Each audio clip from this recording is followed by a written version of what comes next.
Assalamualaikum warahmatullahi wabarakatuh. Nala Ahmad Akbar dulu nak baca ayat pendek. Yang pun nak baca surah Al-Ahzab. Bismillahirrahmanirrahim. Tabbayyada abi lahabi wa tab.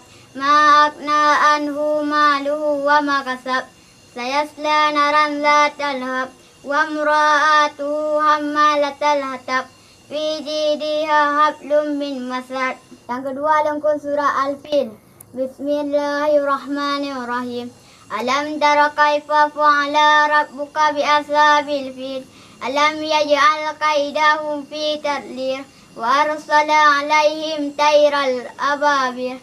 Tarmihim bi hijaratin min siddid. Faja'alahum ka'affin ma'kun. Yang kun surat Al-Ma'un. Bismillahirrahmanirrahim. أرأيت الذي يكذب بالدين فذلك الذي يدعو اليتيم ولا يحض على طعام المسكين وويل للمصلين الذين هم عن صلاتهم ساهون الذين هم يراءون ويمنعون الماعون. Yang kupul membaca surah An-Nas. Bismillahirrahmanirrahim. Qul a'udzu birabbin nas, malikin nas, ilahin nas, min syarril waswasil khannas, alladzi yuwaswisu fi sudurin nas, minal jinnati wan nas.